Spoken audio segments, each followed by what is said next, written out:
Eu li os artigos que você fez, cara. Muito boas as publicações da revista de Economia e Política Internacional. Muito obrigada mesmo. Você está traçando a sua pesquisa em cima desse sistema de dólar e sanções econômicas americanas para manter o poder hegemônico dentro desse sistema norte-sul? Então, em parte, eu gosto muito de pesquisar sobre a história da criação da moeda, né?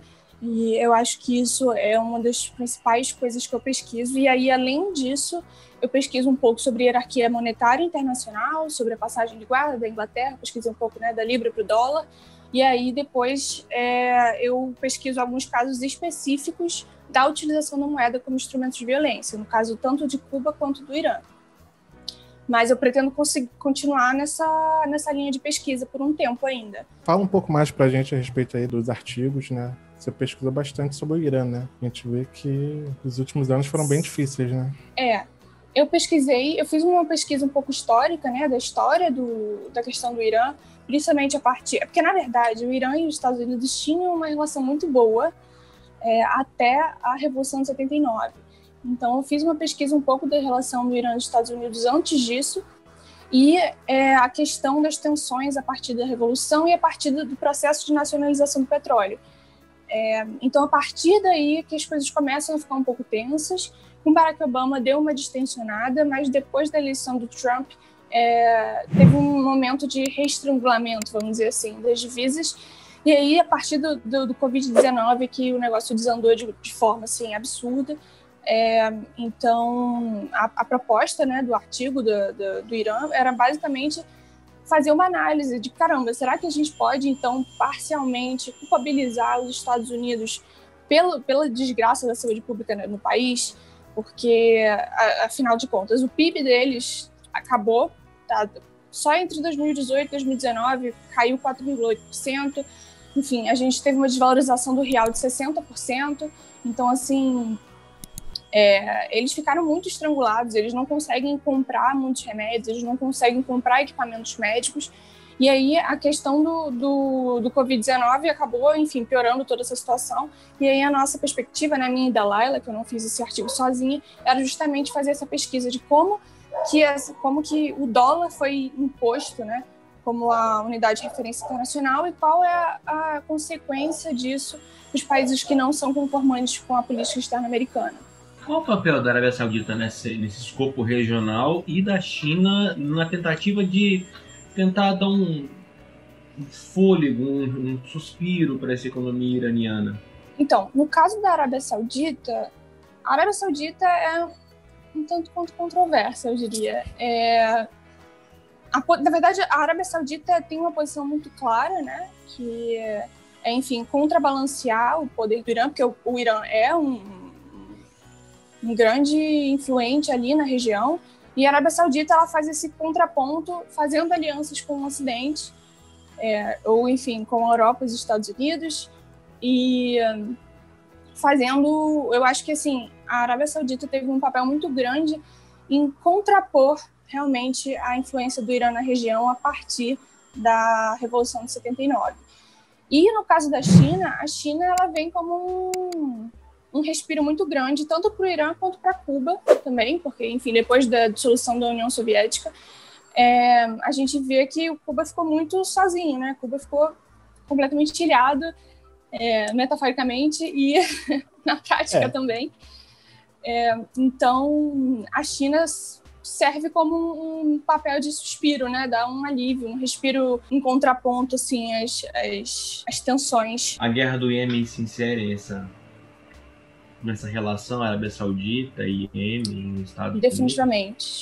Definitivamente. A guerra do Iêmen é um conflito que acontece desde 2015, né? Começou, enfim, antes um pouco, a partir da Primavera Árabe, mas que se consolidou a partir de 2015. E desde então, os Estados Unidos, o Canadá, a França, a Inglaterra vêm vendendo armas para a Arábia Saudita, e a Arábia Saudita formou uma coalizão mesmo com, enfim, outros países, tanto do Golfo Pérsico quanto fora do Golfo Pérsico, para combater os Houthis, né, que são os rebeldes. Mas que, no fim das contas, a maior parte das mortes, né, da guerra do Iêmen são civis, e a partir do estrangulamento, tanto de capital, né, quanto, enfim, bombardeamento de hospitais, de cidades inteiras, a gente vê, então, que o Iêmen é, desde 2015, uma das situações de pior situação humanitária, né, de catástrofe humanitária do planeta. E, enfim, os Estados Unidos continuam vendendo arma, Canadá continua vendendo arma, França continua vendendo arma. A gente já sabe que, enfim, a ONU tem consciência de que isso está acontecendo e a ONU se faz de ONU, né? Que acaba não se envolvendo, acaba não fazendo nada. Ela pode fazer uma carta, que nem o Rodrigo Maia, né? Vou twittar muito sobre isso e deixa por isso mesmo. Então, assim, não tem nenhuma ação concreta em relação a uma das maiores crises humanitárias do planeta em muito tempo. E isso também acontece no conflito Israel-Palestina, isso também acontece, enfim, no estrangulamento da economia do Irã. Então, infelizmente, é tudo que a gente pode fazer, tentar denunciar, porque, infelizmente, as organizações internacionais estão um pouco aquém, né, das atitudes que elas deveriam ter tomado. Isso faz parte da governança global também, né? A ONU trabalha com consenso. Quando trabalha com consenso, o Conselho de Segurança, por exemplo, não consegue passar nenhuma resolução contra Israel. Eu estou fazendo uma pesquisa em cima disso agora, com a minha monografia em História. As inúmeras resoluções do Conselho de Segurança, dos órgãos da ONU, da Assembleia Geral, contra a ocupação pós-67 e o estrangulamento econômico e social e a infração dos direitos humanos em todos os níveis do povo palestino, e a ONU não consegue fazer nada. E o conflito do Iêmen, eu tô te perguntando porque poucas pessoas sabem o que está acontecendo no Iêmen, já que ele foi completamente apagado pelo conflito na Síria, dos noticiários ocidentais. Sim, a guerra do Iêmen é muito subnotificada, vamos dizer assim. E é uma coisa que não acaba, não para, não tem trégua, não tem suspiro de alívio para ninguém, continua acontecendo desde aquele momento. Eu apresentei esse trabalho da guerra do Iêmen na conferência do ENABRE, né, em 2019, e, enfim, era um artigo que estava em desenvolvimento e vai continuar estando em desenvolvimento, porque a gente não vê nenhum recesso, sabe? A gente não vê ninguém retrocedendo, a gente não vê ninguém parando, tentando, né, dar uma trégua para os iemenitas. Então, eu não vejo muito fim nesse conflito, não tão cedo. Você fez algum paralelo com o conflito na Somália também, que é outro conflito sem fim, naquela mesma região, só que do outro lado do Golfo? Jacqueline?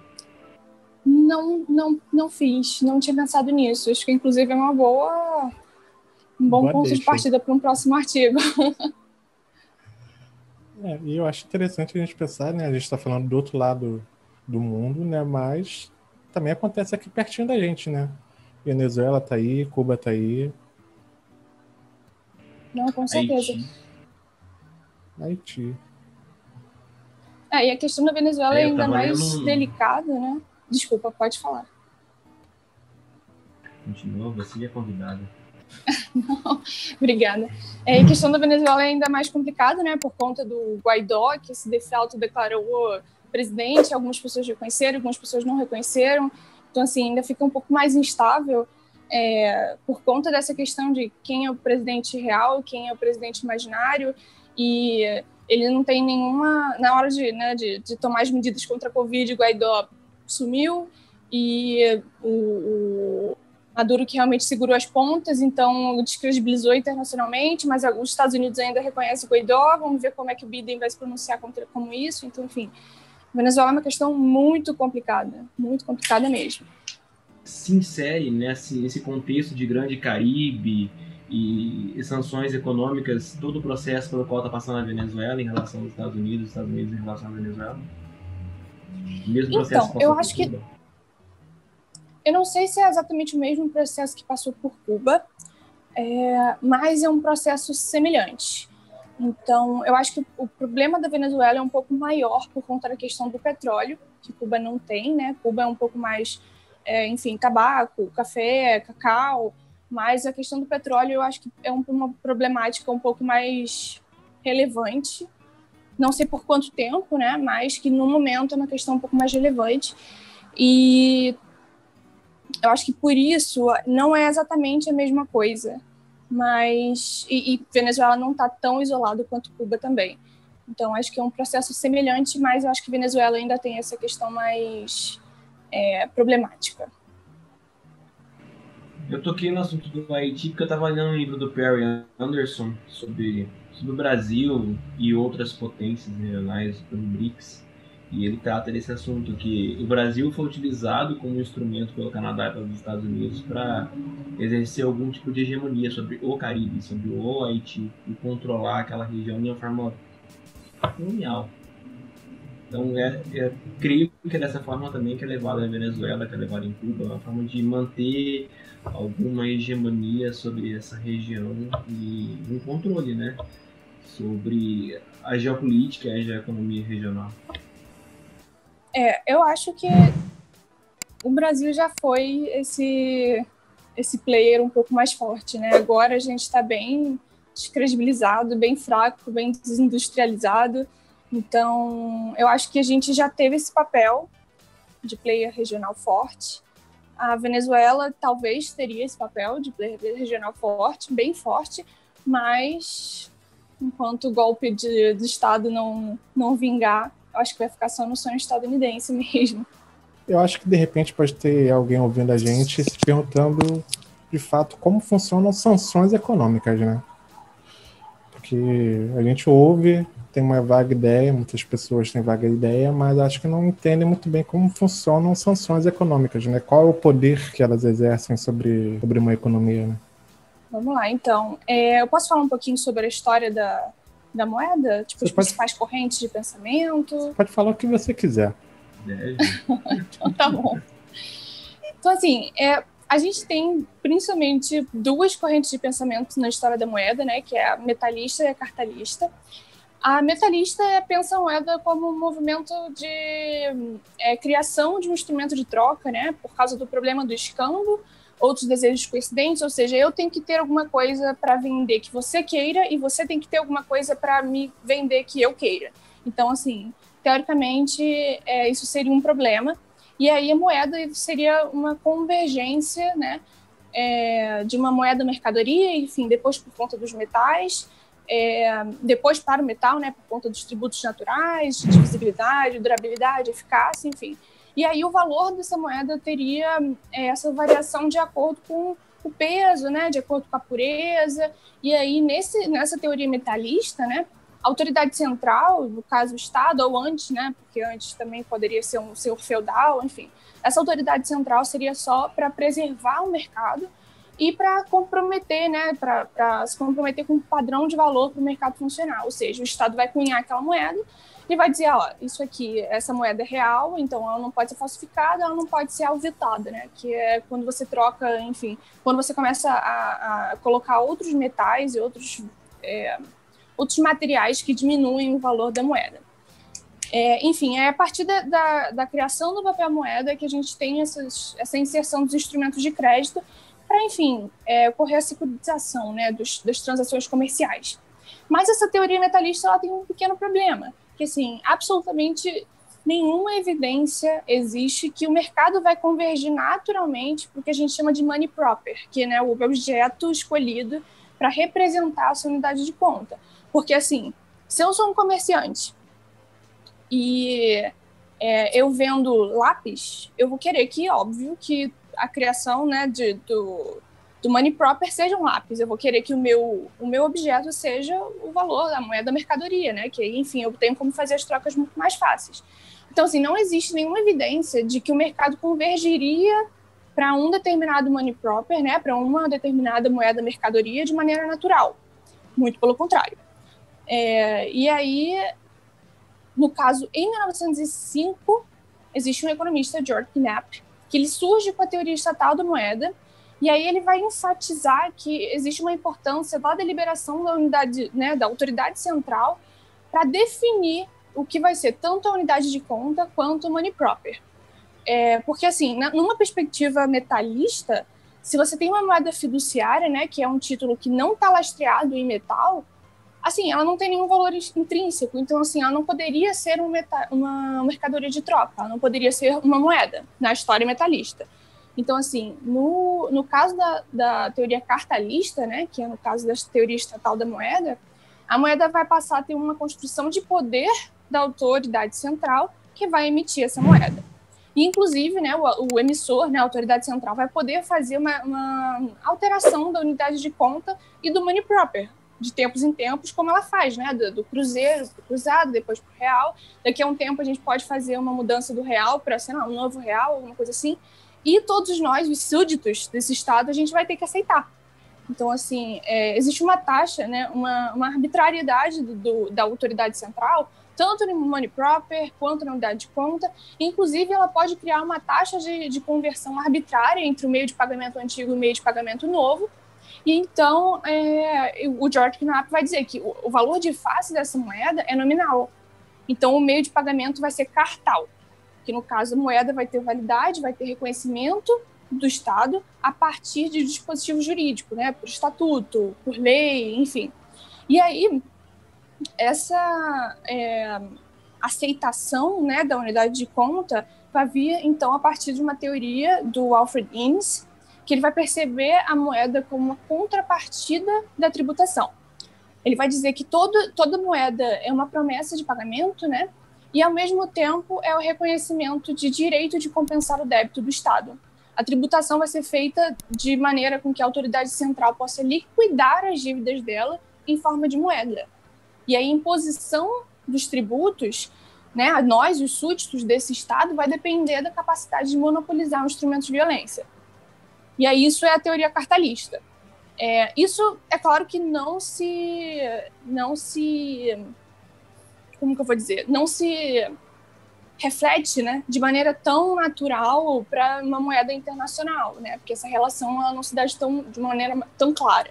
E aí, a partir desse momento, a gente vai ter que entender uma relação bem profunda entre poder político e moeda, através da expansão e da consolidação do que o Metri chama de territórios econômicos. Que, assim, você vai explicar a inserção de uma unidade de conta como uma moeda de referência internacional. No caso, o sucesso de uma unidade de conta sobre outra, né, a hierarquia monetária vai estar intrinsecamente ligada à luta interestatal. E aí o Knapp vai dizer que existem 3 formas de expansão desse território econômico. Você tem primeiro a conquista direta, né, você literalmente expande as fronteiras do seu território e a partir dessa expansão você pode fazer com que os seus súditos utilizem aquela moeda. Você tem uma relação de hierarquia entre autoridades centrais, o que tem muito, principalmente depois de guerras, né, que a gente começa a ver tratados de paz sendo feitos, e muitos desses tratados de paz são feitos em uma determinada moeda, uma determinada unidade de conta. Por exemplo, no fim da Segunda Guerra Mundial, muitos dos tratados de paz foram feitos em dólar. Então, assim, a gente vê a expansão do território econômico dos Estados Unidos nesse momento para dentro da Europa, o que é uma coisa muito importante para o que a gente chama de passagem de guarda. E aí a terceira forma, que é a dominação de zonas de acumulação acelerada de riqueza, que são, por exemplo, pontos estratégicos de rotas comerciais, a gente tem fontes de matérias-primas, que foi o que a Veneza fez quando Veneza criou, né, o primeiro processo de internacionalização de moeda, que ele fez isso com a lira. Então, a partir desses pontos estratégicos, né, das rotas comerciais, todos os comerciantes passaram a usar a lira e não, enfim, moedas locais. Mas, passando, né, no caso do dólar, que eu não vim aqui falar de lira, a gente tem essa movimentação, né, a passagem de guarda, a partir de 1930, mais ou menos, entre a Libra da Grã-Bretanha e os Estados Unidos. E, então, a partir de Bretton Woods, em 1944, esse movimento é meio que institucionalizado, né? Principalmente depois da criação do FMI, né, do Banco Mundial. Você tem meio que uma imposição do dólar como moeda de referência. E isso, obviamente, explode os gastos, a capacidade, né, de gastos estatais dos Estados Unidos, além de fazer esse controle de fluxo de moeda, tanto para países aliados, né, você pode expandir a quantidade de moeda que vai para esses países aliados e estrangular o fluxo de moedas para países que são, enfim, não estão em conformidade com a política externa. E aí a gente vê isso principalmente com Cuba e com o Irã. Mas a gente pode ver isso em outros países também, tipo a Venezuela, mas que eu não estudei isso a fundo ainda. É basicamente o ponto de partida que eu tenho em todos os meus artigos.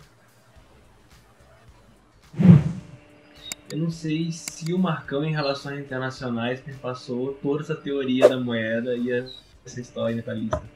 Mas, caramba, foi uma aula. Eu tinha perpassado só a última parte, que é com o método, que ele fala durante as aulas dele, passa alguns textos. Interessante. E essa moeda, ela é utilizada como sanção econômica como? Quais são os instrumentos que você consegue subjugar países como Irã, como Cuba, como possivelmente Venezuela? Então, no caso de Cuba, existia um projeto chamado Cuba Project mesmo, e era, enfim, na década de 60, e que existia uma proposta de, enfim, encontrar uma justificação de uma intervenção militar nos Estados Unidos. Mesmo com esse fracasso, né, porque, enfim, os Estados Unidos não conseguiu, ele começou com um bloqueio comercial. Então, assim, primeiro, uma das primeiras coisas que os Estados Unidos, né, começou a implementar foi o bloqueio de importação a Cuba, ou seja, nenhum país poderia exportar para Cuba. Se você faz comércio exterior com Cuba, você estaria, teoricamente, assim, cortado das relações comerciais com os Estados Unidos. Então, primeira coisa, os Estados Unidos boicotou também a compra de tabaco, a compra de vegetais, a compra de frutas, a compra de açúcar. Em fevereiro de 59, o Banco Nacional de Cuba fez um depósito de 424 milhões de dólares em banco estadunidense, e depois desse bloqueio, nenhum centavo foi devolvido para Cuba. Então, a gente tem aí até hoje 424 milhões de dólares cubanos nos Estados Unidos, que nunca voltou, né? Além disso, você tem uma proibição de auxílios à ilha. Então, se você tem um país que está exportando remédio, que está exportando alimento, está importando açúcar, também está vinculado, pode ser cortado das relações estadunidenses. E aí existiu uma lei, inclusive, que incluiu uma subseção, né, que os Estados Unidos só prestariam auxílio a qualquer tipo de país a partir da comprovação que ele não estaria sob influência da União Soviética. Então, assim, os bancos e os países começaram a boicotar voluntariamente as relações de comércio, tanto com o Irã quanto com os Estados Unidos, né? Desculpa, quanto com Cuba, Irã agora e Cuba antes, porque eles poderiam ser boicotados pelos Estados Unidos. E a partir do momento que você não tem acesso ao dólar, é muito difícil, é muito mais difícil você fazer um tipo de transação comercial. Enfim, e aí, em 63 também a gente teve regulação para o controle de ativos cubanos. Então, assim, você tem um congelamento de todos os ativos cubanos nos Estados Unidos, e você tem a proibição de toda e qualquer transação financeira ou comercial entre países com Cuba. Então, assim, você tem falta de suprimento escolar, você tem falta de material para fazer esporte, porque todos os materiais, né, Cuba não consegue fazer o próprio desenvolvimento, né, e própria produção, né, de material de esporte. Então, assim, acaba que o fomento, né, pela importação de material acaba sendo até 40% mais caro, se não me engano.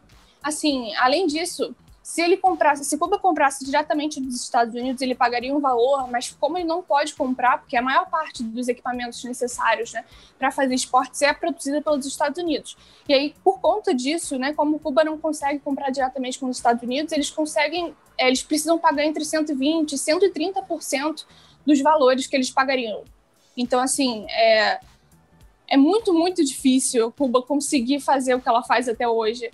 Além disso, tipo, como os países não conseguem, né, têm medo de serem boicotados também pelos Estados Unidos, esses países acabam sendo desencorajados a realizar qualquer tipo de investimento, desenvolvimento de projetos. E no Irã, no caso, né, você tem alguns outros tipos, né, de sanção, principalmente por conta do petróleo. Então, tem proibição de bancos americanos de mediar trânsito de fundo, você tem algumas leis que impedem ou que dificultam o abastecimento de gasolina, você tem algumas sanções diretas a qualquer tipo de indústria, né, ou qualquer tipo de empresa que apoia a indústria do petróleo no Irã. A gente tem congelamento de bens de qualquer tipo de instituição financeira que comercializa com o Banco Central do Irã, no caso do petróleo. Você tem também, em 2006, o Irã também sofreu sanção da ONU por conta da recusa de dar fim no seu processo de programa nuclear. Então, assim, cara, sofreu sanção da ONU, sabe? E, além disso, né, depois da eleição do Trump, ainda ficou pior, né? E aí, hoje, eles estão com muita dificuldade de comprar remédio, comprar equipamento industrial para fazer... para combater o Covid. Então, é mais ou menos essas, assim, uma das coisas que podem ser esperadas de um país que sofre sanção. Beleza. Você sabe se existe algum marco regulatório internacional, como resolução, convenção, que regulamenta o que é sanção econômica, o que não é, o que pode ser feito, o que não pode ser feito, ou se é só uma normatização interna, como essas várias leis que você falou dos Estados Unidos? É interno. Pelo que eu saiba, pelo menos, é interno. E como os Estados Unidos têm a moeda de conta de referência, assim, eles meio que ficam livres para fazer realmente o que eles quiserem. Queria agradecer a Ingrid pela presença dela aqui, uma verdadeira aula sobre teoria da moeda e sanções econômicas, e dizer que com certeza você volta.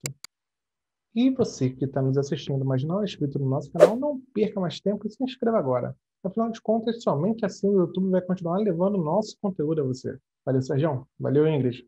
Abraço.